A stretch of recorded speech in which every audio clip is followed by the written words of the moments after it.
Hi CFS, this is your Tuesday at-home WOD brief for the unequipped track, June 2nd. Today starts with a durability piece, which is 2 rounds of 3 movements. The first movement is a bent knee hollow hold. The second movement is a scap wall slide. The third movement is a downward dog shoulder tap. The first movement is the bent knee hollow hold, and we're going to perform this for 30 seconds. It's on your back. Bend the knees, get your shoulder blades off the ground, and hold, okay? This is a demanding position for 30 seconds. If you feel pain in your neck, hands behind the head, supporting the weight of your head with your hands, 30 seconds here, okay? Second movement is a scap wall slide. You'll be back against the wall. You want to bend those knees and get down into a little bit of a wall sit position. From here, you're going to take your elbows and touch them to the wall, and then try to get your hands to the wall. Most common mistake athletes will make at that point is they start to arch their back. Their low back comes off the wall, and they start to really torque on their back. You need to get your elbows and your hands to the wall with your belly tight. Neutral spine, and you're going to slide up the wall as high as you can while maintaining your spinal position.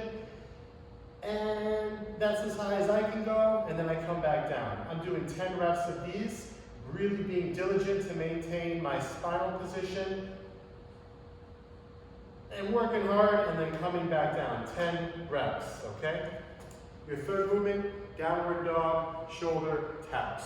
Downward dog is going to be right here. Legs are straight, belly's tight.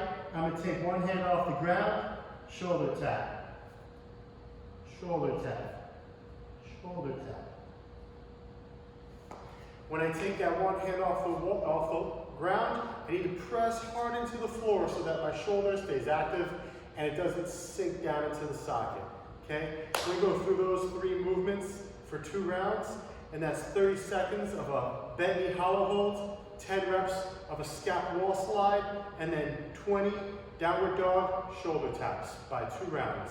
After that, we got this WOD. It is a bunch of different things. You have a 3-round piece, and then you have a half-a-mile run in the middle, and then you have another 3-round piece at the bottom. So it's 3 rounds, run, 3 rounds, done. The first 3 rounds has 3 movements of 10 pack plank around the worlds, 15 hollow sit-up to an overhead press, 20 sheet rows, okay? So the plank pack around the world, which is 10 reps, is the first one I'll show you. You have your plank, your pack on the ground, you're gonna do a plank over the pack, and 1 rep of around the world qualifies as rotating the pack all the way around. Rotate it, 1. Rotate it, 2. 3. 4. Your pack is loaded, 35 pounds for the ladies, 50 pounds for the fellas. This is a demanding movement on a whole lot of parts of your body. You've got your abs working because you're in a plank, but you're on one arm for quite a while. Make sure that you're pressing away and not letting your shoulders sink back. If you can't maintain that, go to your kneecaps.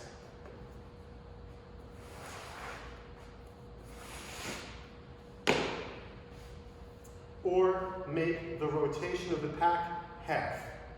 Think about it, create a method that's a little bit easier for you so that each rep is maybe not forcing you to sink into the socket or losing your midline. You have 10 of those pack plank around the worlds, immediately followed by another midline movement. Hollow sit-up plus an overhead press. Let me show you a hollow sit-up. The movement starts sitting up, and you lean back, and you rock, and then you sit back up. 1 hollow sit-up. The difference between a hollow rock is this is a relaxed position in between reps. Hollow sit-up. I take a breather. My abs don't need to work very hard right now.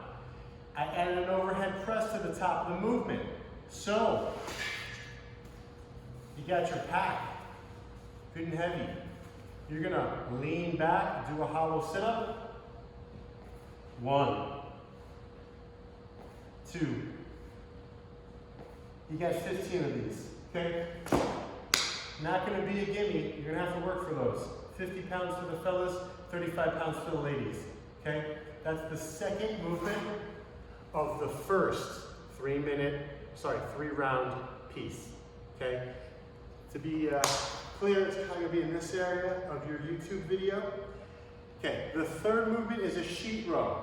This is the at-home unequipped equivalent of ring rows, okay? You have your sheet connected to the door.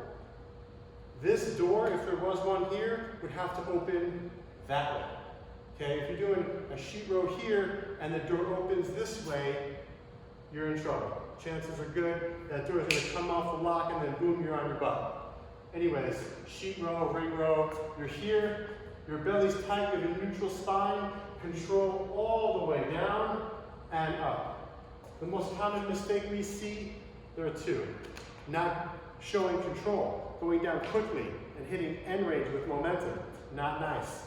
Second mistake, once people fatigue, we start to see athletes